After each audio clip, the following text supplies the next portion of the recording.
श्रीगणेशाय नमः। शङ्करं शङ्कराचार्यं केशवं वादरायणं सूत्रभाष्यकृतो वन्दे भगवन्तौ पुनः पुनः। ईश्वरो गुरुरात्मेति मूर्तिभेद विभागिने व्योमवद् व्याप्तदेहाय दक्षिणामूर्तये नमः। ओम शांति शांति शांति। आप सभी साधकों के हृदय में विराजमान ईश्वरीय सत्ता को मेरा शत शत नमन। मित्रों, मैं ज्योति त्रिपाठी आप सबके समक्ष पुनः आचार्य शंकर द्वारा रचित ग्रंथ भज गोविंदम की व्याख्या हेतु पुनः उपस्थित हूँ। इस बार कुछ विलंब हुआ है, जिसके लिए क्षमा चाहती हूँ। चूंकि गणपति पूजा में व्यस्त रही, इसी कारण विलंब हुआ है। मित्रों, आचार्य शंकर द्वारा रचित ये ग्रंथ, जिसमें अब तक हमने 13 श्लोकों का अध्ययन किया। प्रथम श्लोक तो 12 श्लोकों का टेक है, अर्थात बेस है, जिसमें आचार्य शंकर ने हमें बताया कि जीवन में आत्म कल्याण का मार्ग ही हमारा परम लक्ष्य होना चाहिए और आत्म कल्याण का मार्ग विवेक के माध्यम से ही प्राप्त किया जा सकता है। संसार की चीजें और हमारा ये शरीर साधन है और साधन का उपयोग करके ही हम साध्य अर्थात अपने परम लक्ष्य की तरफ बढ़ सकते हैं। आचार्य शंकर द्वारा रचित ये 12 श्लोक द्वादश मंजरिका के नाम से भी जाने जाते हैं। हमने इनका एक नाम मोहमुद्गर जाना, साधन साध्य विवेक जाना, और इसे द्वादश मंजरिका, क्योंकि 12 श्लोकों का यह समूह है, इसलिए इसको द्वादश मंजरिका कहते हैं। आज हम जिस श्लोक की व्याख्या करने के लिए उपस्थित हुए हैं, श्लोक संख्या 14, जो कि आचार्य शंकर द्वारा रचित ना होकर के उनके 14 शिष्यों ने आचार्य शंकर के 12 श्लोकों के पश्चात एक एक श्लोक बोले। इसे हम चतुर्दश मंजरिका भी कहते हैं, जो कि भज गोविंदम का ही हिस्सा है। तो आज इसी क्रम को आगे बढ़ाते हुए चतुर्दश मंजरिका का श्लोक संख्या 14 को हम अध्ययन करने जा रहे हैं, जो कि आचार्य शंकर के शिष्य पद्मपाद द्वारा रचित है। तो आइए इस श्लोक का उच्चारण करते हैं, तत्पश्चात इसका अर्थ एवं व्याख्या को देखते हैं। जटिलो मुंडित लुंचित केशः काषायाम्बर बहुकृत वेशः पश्यन्नपि च न पश्यति मूढो युधर्निमित्तं बहुकृत वेशः भज गोविंदम गोविंदम भज मूढ़मते। मित्रों, पद्मपाद इस श्लोक के माध्यम से बताना चाह रहे हैं उन सन्यासियों के विषय में जो सन्यास के मार्ग पर विभिन्न विभिन्न वेशभूषाओं को धारण करते हैं, लेकिन सन्यास का जो उनका प्रमुख उद्देश्य है उसको भूल जाते हैं। पद्मपाद इस श्लोक में कहते हैं कि ये सन्यासी जिन्होंने अपनी जटाएं बढ़ा रखी हैं, जिन्होंने अपने सिर मुंडवा लिए हैं, किसी ने अपने बालों को नुचवा लिया है, किसी ने गेरुए वस्त्रों को धारण कर लिया है, ये सब अज्ञानी हैं, मूर्ख हैं, जो देख कर भी देख नहीं पा रहे हैं। वास्तव में इन्होंने भिन्न भिन्न प्रकार के वेश अपने उदर अर्थात जीविकोपार्जन के लिए, उदर निमित्तम यानी कि अपनी पेट पूजा के लिए, अपने जीविकोपार्जन के लिए वेश धारण किया है, ना कि संन्यास मार्ग पर चलने के लिए। मित्रों, सर्वप्रथम तो मैंने अब तक 13 श्लोक पढ़ने के बाद ये जाना कि आचार्य शंकर द्वारा रचित ये ग्रंथ जितना प्रासंगिक उनके समय में था, उतना ही प्रासंगिक ये आज भी है। इसका कारण क्या है? मैं समझती हूँ इसका कारण यही है कि मनुष्य की जो मूलभूत आवश्यकताएं हैं, जो तब थी वही आज भी हैं। रोटी, कपड़ा और मकान, ये मनुष्य की मूलभूत आवश्यकताएं हैं। मनुष्य को प्यास बुझानी है तो आज भी पानी ही काम करता है, उसको जल ही चाहिए। चाहे कितने कोल्ड ड्रिंक आ गए हों, कितने प्रकार के विभिन्न पेय आ गए हों, लेकिन जो तृप्ति पानी से होती है और जो शरीर को मेंटेन करने के लिए पानी की जितनी आवश्यकता होती है, वो अन्य किसी पेय से नहीं हो सकती। उसी प्रकार इस शरीर को पोषण के लिए अन्न चाहिए। इसीलिए पंचकोशों में पहला कोश है अन्नमय कोश। हमारे स्थूल शरीर को अन्नमय कोश भी कहा जाता है।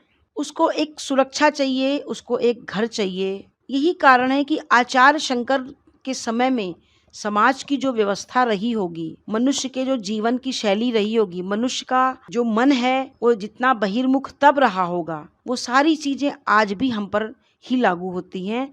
इसीलिए उनका ये ग्रंथ उतना ही प्रासंगिक है जितना कल था, और संभवतः ये आगे भी ऐसा ही रहेगा।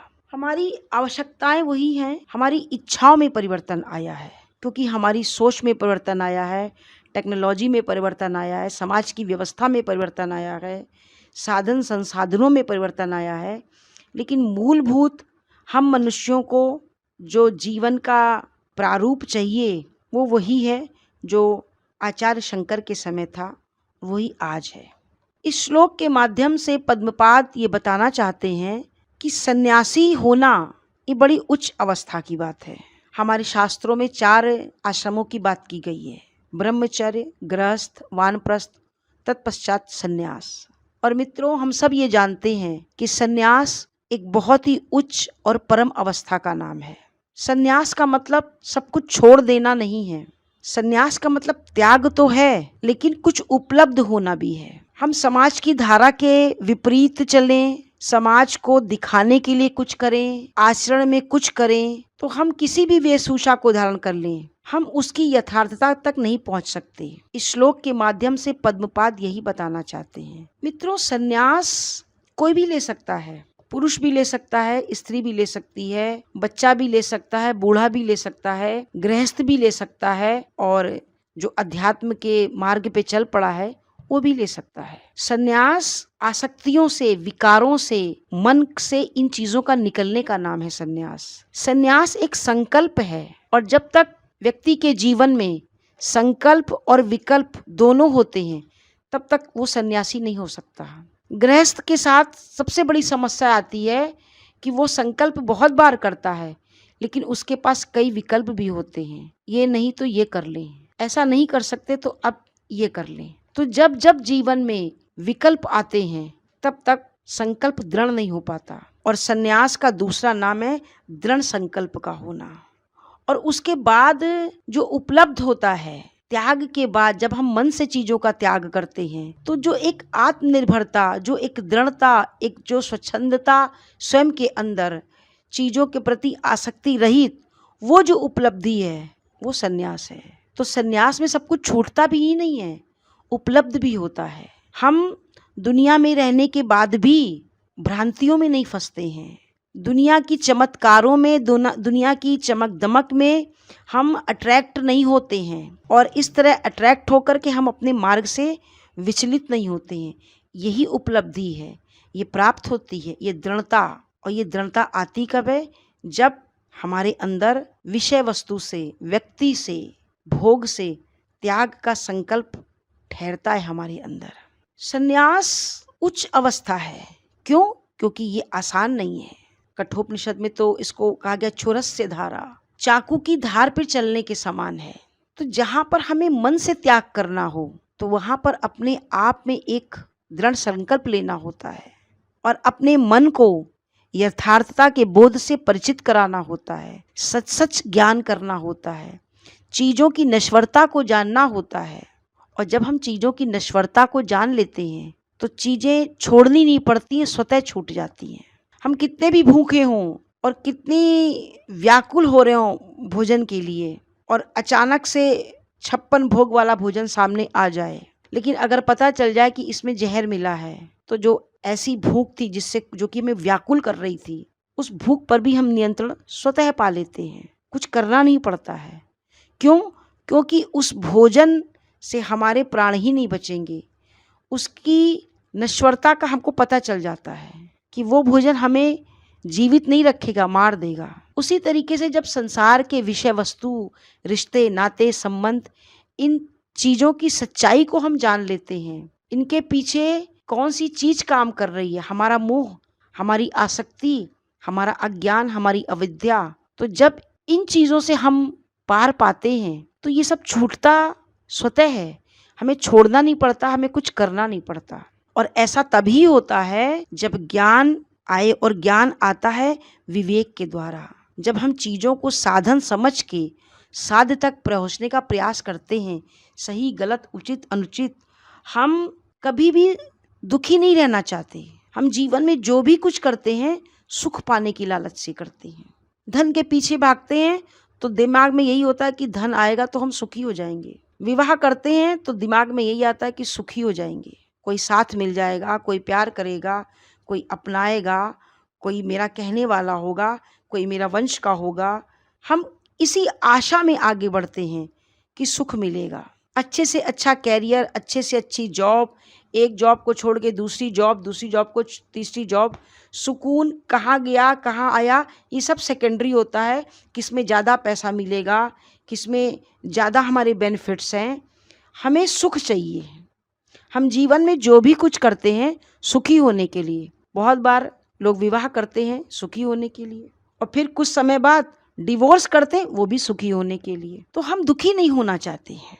तो जब हम दुखी नहीं होना चाहते हैं तो हमको जानना पड़ेगा, इस ज्ञान को प्राप्त करना पड़ेगा कि दुख और सुख है कहाँ, हम कहाँ ढूंढ रहे हैं। और जब ये ज्ञान आ जाएगा तब हम सब कह पाएंगे कि हाँ, हम विवेक से काम ले रहे हैं। और जब विवेक से हम काम लेंगे तो चीज़ों की नश्वरता का ज्ञान स्वतः होगा कि धन में सुख नहीं है, जो है जितना है जैसे है उस संतुष्टि में ही सुख है। तो फिर चीज़ों के पीछे भागेंगे नहीं, ठहरेंगे, रुकेंगे, और वही वैराग्य है। और जब व्यक्ति के अंदर विवेक और वैराग्य ये दोनों दृढ़ता के पूर्वक ठहरते हैं, दृढ़ता के साथ जब व्यक्ति अपने विवेक का इस्तेमाल करता है और चीज़ों से अपने मोह को मोड़ता है, आसक्ति रहित होता है, तब जाके उसको संसार से संन्यास की भावना आ सकती है।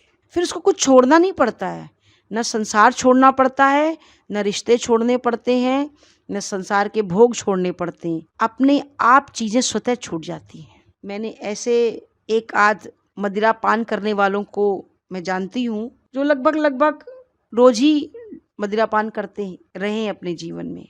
लेकिन जब पता चला कि इससे प्राण को क्षति होने की संभावना पूरी हो गई है, अब इसको छोड़ देना ही ठीक होगा, तो जो रोज मदिरा पान करते थे उनका भी छूट गया।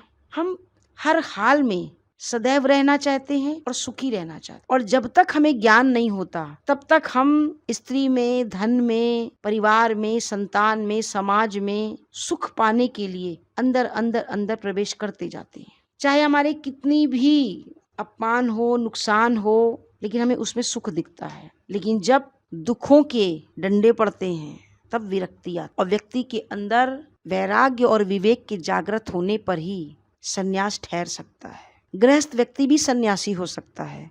वो अपने गृहस्थ के दायित्वों को अपने विवेक से निभाते हुए भी चीज़ों से आसक्त रहित हो सकता है। चीज़ों में आसक्ति का होना ही दुख का कारण है। इसके लिए हमको गिरवे वस्त्र पहनने की ज़रूरत नहीं है, हमें खूब आडंबर करने की ज़रूरत नहीं है, दुनिया को बताने की ज़रूरत नहीं है कि हम सन्यासी हो गए हैं, बड़ा बड़ा तिलक लगाने की ज़रूरत नहीं है। हम सबके बीच रह के भी अकेले हो सकते हैं और अकेले हो के भी सबके साथ रह सकते हैं। ये मन की अवस्था है, मन से त्याग, यही सन्यास है। लेकिन इस श्लोक के माध्यम से पद्मपाद हमें बताना कुछ और चाहते हैं। वो कहते हैं कि समाज के हर स्तर पर, हर कार्य क्षेत्र में आलसी और मक्कारों की कमी नहीं है। आलसी लोग भरे पड़े हुए हैं, और ये उस वक़्त रहा होगा तभी इस श्लोक की रचना हुई है, और ऐसा ही आज भी है। हम और आप देख रहे हैं कि लोग बहुत कम समय में बहुत बड़ा आदमी बनना चाहते हैं, क्योंकि बड़े आदमी की पहचान है बड़ा सा मकान, गाड़ी, घोड़ा, पैसा, यही है बड़ा आदमी। और शॉर्टकट रास्ते को अपनाते हैं। बहुत से लोग ऊब करके सन्यास का चोला धारण करते हैं, साधु का कपड़ा पहनते हैं, और 2-4 श्लोक भी जान लिए, 2-4 मंत्र जान लिए, भोले भाले लोगों का नाजायज फ़ायदा उठाने का प्रयास करते हैं, उनको धोखा देने का प्रयास करते हैं। बस अंतर इतना ही है कि आचार्य शंकराचार्य के ज़माने में संख्या कम होगी, आज संख्या बढ़ गई है। क्यों? क्योंकि हमारा जो सनातन धर्म है, यहाँ पर साधु और सन्यासी ये दो ऐसे शब्द हैं जिनका बहुत मान और पवित्र दृष्टि से देखा जाता है। तो जब धोखेबाज लोग भी, मक्कार आलसी लोग भी ऐसे कपड़े को धारण कर लेते हैं तो वो अपने को सुरक्षित करते हैं लेकिन समाज का अहित करते हैं। और जब इस प्रकार के लोग राजनीति में शासक के रूप में, पुरोहित के रूप में पहुंच जाते हैं, समाज में महत्वपूर्ण स्थानों पर पहुंच जाते हैं, तो फिर वो समाज का बहुत नुकसान करते हैं। फिर आम व्यक्ति के लिए उनको बर्दाश्त करने के अलावा कोई चारा बचता नहीं है, करना पड़ता है। बिल्कुल वैसे ही जैसे प्रकृति की आपदाओं को, संकट को, बाढ़ को, तूफान को हम सबको केवल बर्दाश्त करना पड़ता, हम कुछ कर नहीं सकते। जबकि पद्मपाद इस श्लोक में कह रहे हैं कि जीवन का जो व्यवसाय है वो सर्वोच्च होना चाहिए। सन्यासी के वेश में ठगों को बहुत समय बर्दाश्त नहीं कर सकता। जब कवि सन्यासी के वेश में अधिकतर ठगों को, जो अपने को भी ठगते हुए पाता है, तो वो एक आश्चर्य में पड़ जाता है। और उन ठगों के जो नमूने हैं उन्हीं की चर्चा इस श्लोक में की गई है। किसी ने जटा बढ़ा रखी है, किसी ने बाल मुड़वा लिए हैं। जैन सन्यासियों का एक परंपरा है कि बालों को नोच करके निकालेंगे। उनका कहना है कि हम इस शरीर को जितना ज़्यादा पीड़ा देंगे, जितना ज़्यादा कष्ट देंगे, उतना ज़्यादा तप हमारे अंदर ठहरेगा। तो वो बालों को बजाय मुड़वाने के या नाई से बनवाने के वो लोग नोचवाते हैं। तो किसी ने गेरुए वस्त्र को धारण कर रखा है। ये गेरुआ वस्त्र इतना पवित्र है, हमारे धर्मशास्त्रों में इसकी इतनी मान्यता है, उसका लोग फायदा उठाने की कोशिश करते हैं। तो आचार्य कह रहे हैं कि सत्य तो ये है कि इन्होंने ये वेश जरूर धारण किए हैं, लेकिन इनका उद्देश्य संन्यास नहीं है। इनका मन जो है अपनी आवश्यकताओं को पूर्ति में ही लगा है। इनका लक्ष्य इनको इनके भोजन का, इनके जीविकोपार्जन की व्यवस्था करना है। इन्होंने ऐसे वेश धारण किए हैं कि आम जनता इनका आदर करे, सम्मान करे और इनको आसानी से भोजन पानी की व्यवस्था उपलब्ध कराए, साधु और संत के नाम पर। क्यों? क्योंकि साधु मतलब ऐसा व्यक्ति जिसके अंदर सज्जनता हो, सदाचारिता हो, संयमता हो, समता हो, वो सज्जन है, वही साधु है। सज्जन व्यक्ति को ही साधु कहा जाता है। और सन्यासी जो त्याग की मूर्ति हो, जिसने चीज़ों का त्याग कर दिया हो, जो चीज़ों में आसक्त ना हो, निर्लिप्त हो, तो साधु सन्यासी का वेश में ये जो ढोंगी लोग हैं उनके लिए आचार्य करते हैं कि उन्हें इसकी चिंता नहीं है कि मैं इस वेश को कलंकित कर रहा हूँ या इस वेश को मैं समाज में नीचे कर रहा हूँ। उनको तो केवल अपने उदर पूर्ति की व्यवस्था करनी है और वो इस दिशा में सोचते भी नहीं कि मेरे जो ये कर्म हैं ये मुझे कहाँ बांध रहे हैं। वो तो सोचते हैं कि ऊपर से हम साधु बन गए, हम संत बन गए तो लोग हमारा सम्मान करेंगे, लेकिन उनको ये नहीं पता कि मन से अगर आपने त्याग नहीं किया, मन से आपका चिंतन भोग की दिशा में है, तो आपका कर्म बंधन ज़्यादा नुकसान करने वाला है।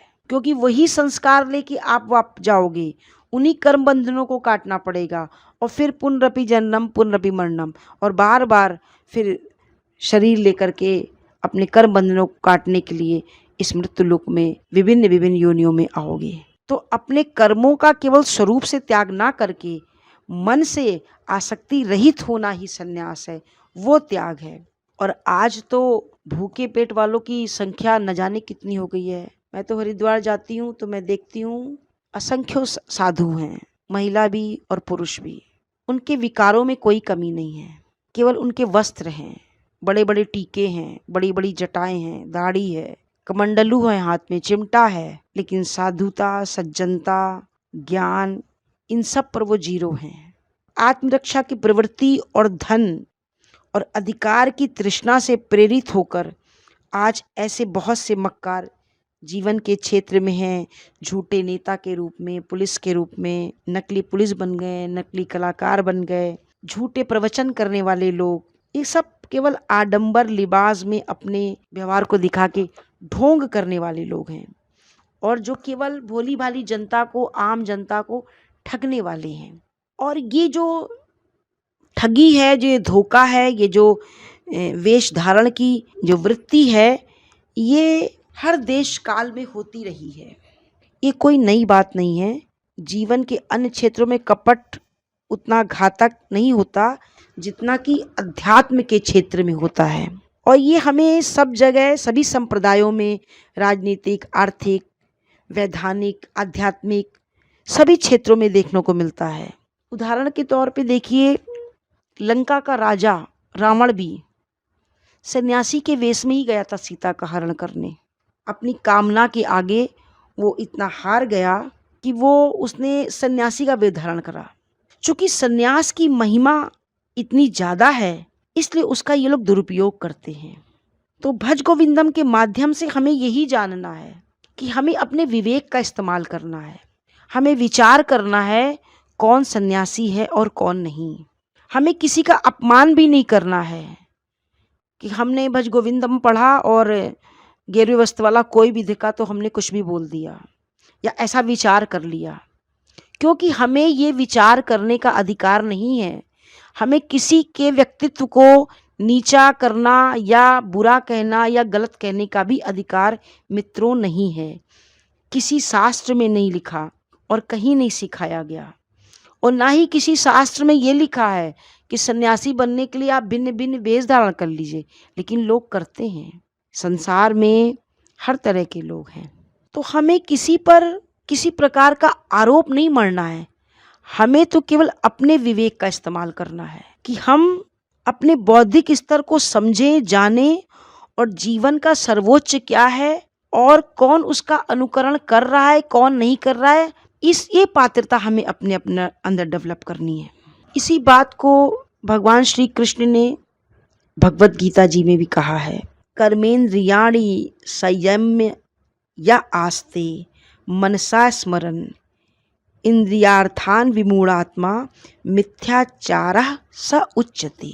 ऐसे मनुष्य जो बाहरी लिबास ओढ़कर या अपनी इंद्रियों, ज्ञानेंद्रियों, कर्मेंद्रियों से बाहरी क्रिया को रोक देते हैं, लेकिन मन से उन विषय भोगों का चिंतन करते हैं, तो वो विमूढ़ आत्मा यानी मूढ़ बुद्धि वाले हैं। क्रिया रहित बाहर से होने पर भी अगर अपनी अहंता, अपनी ममता या अपनी कामनाओं के वशीभूत होकर हम विषय चिंतन के रूप में विषयों का ही चिंतन करते हैं, उनको भोगते हैं, तो वो हमारा त्याग, बाहरी त्याग नहीं होता, वो हमें और ज़्यादा फंसाने वाला होता है। भोग के चिंतन से एक नया भोग बनता है। इतना ही नहीं, मन से भोगों के चिंतन का सुख लेने से हमारी बल्कि विशेष हानि होती है। वो कैसे? क्योंकि हम समाज के डर से, अब मेरे व्यवहार में गड़बड़ी ना हो जाए, किसी बाहरी डर के मारे हम दिखाने के लिए तो त्याग कर देते हैं कि हमने छोड़ दिया, हमने इस काम को करना छोड़ दिया, ये गलत काम था, अब दुनिया ना समझे। लेकिन हम मन में उसको याद कर रहे हैं, मन से भोग रहे हैं, तो वहाँ तो कोई देखने वाला है नहीं, हम मन में कर रहे हैं, वहाँ तो कोई बाधा भी नहीं है। लेकिन ये ज़्यादा नुकसानदेह इसलिए है कि मन से भोगने का जो अवसर हमें मिलता है वो किसी को पता नहीं चलता, और मन से भोगों का त्याग ही वास्तविक त्याग है, क्योंकि वही हमारे मन पर, हमारे सूक्ष्म शरीर पर संस्कार को डालता है, और उसी के हिसाब से फिर हमारा आगे पीछे जन्म और मृत्यु का अवसर बनता है। तो चिंतन भी हमें सोच विचार के करना है। इसीलिए कहा जाता है कि मन से चिंतन ईश्वर का करना चाहिए हर पल हर क्षण। और इस श्लोक के माध्यम से भगवान बताना चाहते हैं कि साधक को कर्मों का स्वरूप से त्याग ना करके कामना आसक्ति से रहित होकर त्याग करना चाहिए। भगवान गीता में ही कहते हैं, गेये ना नित्य सन्यासी यो ना द्वेष्टि ना कांक्षति निर्द्वंदो ही महाबाहो सुखम बंधात प्रमुच्यते। हे अर्जुन, जो मनुष्य राग द्वेष से मुक्त होकर सुख दुख मान अपमान आदि तमाम द्वंद्वों से छूट गया है, उसे सदा सच्चा सन्यासी समझो।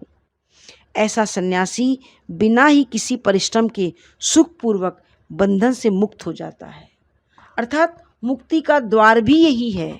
और आगे भगवान कहते हैं, ना काम्यानाम कर्मणाम न्यासम संन्यासम कवयो विदुहु। ऋषि मुनियों का कहना है, कामना वाले कर्मों का त्याग का नाम ही संन्यास है। कामना वाले कर्म हैं कौन से? हमारी इच्छा पूर्ति के लिए जो भी काम किए जाते हैं वो सब काम में कर्म कहलाते हैं। और हमारी एक ही इच्छा है, सुख की प्राप्ति। हमें दुख नहीं चाहिए, किसी भी तरीके से हमें सुख चाहिए। तो ऐसे बाहरी संसार की चीज़ों से, वस्तुओं से, व्यक्तियों से सुख की कामना के वशीभूत होके जो भी हम कर्म करते हैं वो सब हमें बांधने वाले हैं। और सन्यासी अपने विवेक से, अपने वैराग्य से जान चुका है कि इस संसार में जो भी कुछ है सब नश्वर है। जो सुख है वो भी क्षणिक और जो दुख है वो भी क्षणिक। तो कामना किसकी की जाए, वो इससे विमुक्त हो चुका है। गीता जी के 18वें अध्याय में श्लोक आया, असक्त बुद्धि सर्वत्र जितात्मा विगतस्पृहा नैष्कर्मण्य सिद्धिं परमां संन्यासेनाधिगच्छति। सन्यासी सब ओर से आसक्ति हटा चुका है, मन बुद्धि पर विजय प्राप्त कर चुका है और इच्छा मात्र का त्यागी है। उसको परम नैष्य कर्म सिद्धि प्राप्त है, अर्थात कर्म करते रहने पर भी उसके अंदर कर्तापन का अभिमान समाप्त है और फल की कोई आशा नहीं है। इसलिए वो कर्म बंधन में पड़ेगा ही नहीं।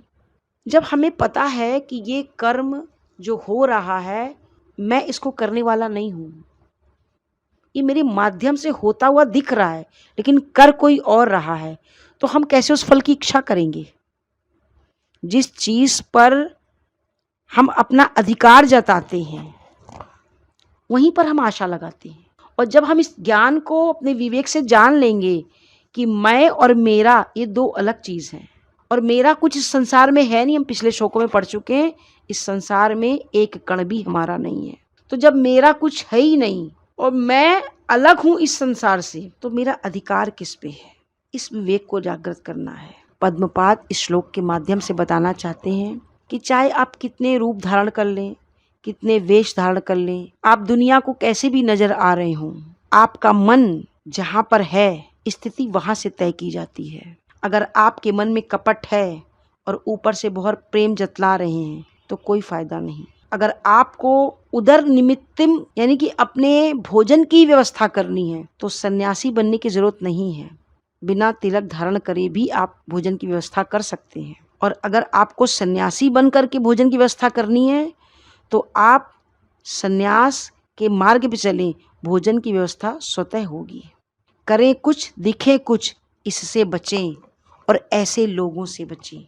आचार्य शंकर भज गोविंदम के माध्यम से हमें समाज में अपने विवेक का इस्तेमाल कैसे करना है और अपने लक्ष्य तक कैसे पहुंचना है, इस पर हमारा ध्यान इंगित कर रहे हैं। मित्रों, जब कभी भी मैं इन श्लोकों को गहराई से चिंतन करती हूँ तो मुझे यही लगता है कि अब तक अज्ञानतावश जो भी कुछ हमने सही गलत किया, लेकिन अब जानने के बाद तो ये बिल्कुल सूत्र वैसे ही हैं जैसे मैथ की बुक में आगे सवाल होते थे पीछे उत्तरमाला। इन सूत्रों को पढ़ने के बाद समाज में चलना कितना आसान, शांत होना कितना आसान और दुख नाम की कोई चीज़ दिखेगी नहीं। लेकिन कब? जब हम इनको जिएंगे, इनको जीवन में लागू करेंगे। लेकिन हम तो मैं और मेरा के चक्कर में सब उलट करते हैं। ये मेरा पति है, ये मेरी पत्नी है, ये मेरी संपत्ति है, तेरे मेरे में और इस अंधकार में हम भूल जाते हैं कि हर मनुष्य के अंदर वही परमात्मा विराजमान है। हमें अपना व्यवहार इस ध्यान को हमेशा रखते हुए करना है कि कोई काम ऐसा ना हो कि मेरे द्वारा किसी का दिल दुखे, क्योंकि उसके अंदर भी परमात्मा है। तो अपने विवेक के साथ जीवन को जिएं, चीज़ों पर विचार करें, किसी पर कोई कमेंट ना करके अपनी बुद्धि का प्रयोग करें और शास्त्रों को पढ़ें, संतों की वाणी को सुनें। इसी के साथ मैं आज के श्लोक को यहीं समाप्त करती हूँ। ओम पूर्णमदः पूर्णमिदं पूर्णात् पूर्णमुदच्यते पूर्णस्य पूर्णमादाय पूर्णमेवावशिष्यते। ओम शांति शांति शांति।